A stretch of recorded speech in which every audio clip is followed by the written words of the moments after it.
What's up, everyone? In this video, I'm going to be replacing the spark plugs in this 2008 Mazda 3.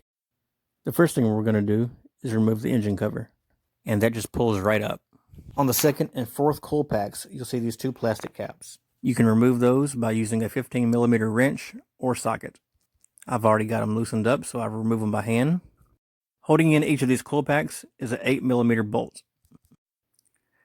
You want to remove these electrical connections by just pushing in the tab and pulling it out.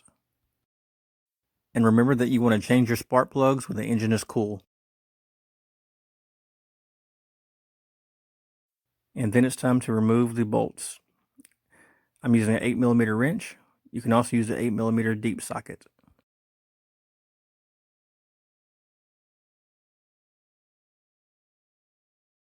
After those bolts are removed, it's time to remove the coil packs. And you want to gently remove these coil packs.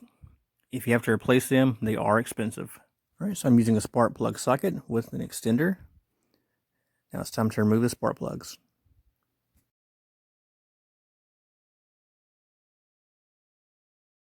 Alright, so we're going to check the first spark plug.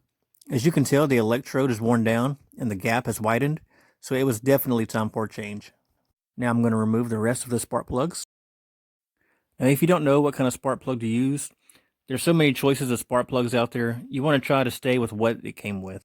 I'm using Autolite Iridium XP spark plugs that I purchased from Advanced Auto Parts for about 35 bucks.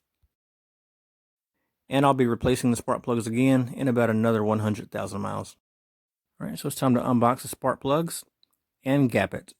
The recommended spark plug gap for this 2008 Mazda 3 is 0.052. So I have this gap tool that I bought at the auto parts store for about $2.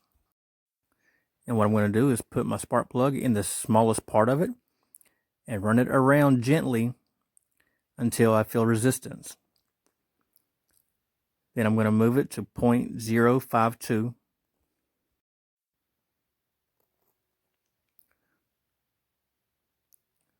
Double check. And there's 0.052. And that one is ready to go. Now back in the old days, you would want to put anti-seize lube on the plug. But these modern plugs, they're all coated. So anti-seize is not recommended for these plugs. When you are installing your new spark plugs, you do not want to use power tools to screw in the spark plugs. You want to make sure that you're doing it by hand so you won't strip the threads. I've seen several people on YouTube use power tools and drills and impact drivers, and yeah, that is something you don't want to do. Now, I am not using a torque wrench because I don't believe it's necessary. Just make sure that the spark plugs are snug. If you want to be extra and use a torque wrench, that is up to you, that's your choice. Just make sure that you're using the right specifications for your car and the right foot-pounds when you're doing it. Now I'm reinstalling the coil packs. Again, make sure that you are careful with the coil packs as they are expensive. And now I'm going to put the 8mm bolts back in. I'm going to tighten it up by hand and then go back with my wrench and finish it off.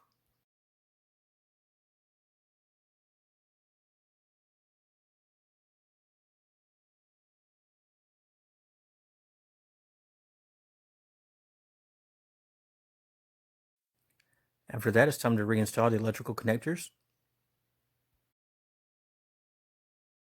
And then remember to reinstall the two plastic caps on the bolts of the second and fourth coil pack. And then remember to tighten them up with either a 15mm wrench or a socket. And now it's time to reinstall the engine cover. Those two plastic caps is what is going to hold the top of the engine cover in place. And just put it on top and push down, and it should snap in place. And that's it. If you found this video helpful, hit the thumbs up button and subscribe.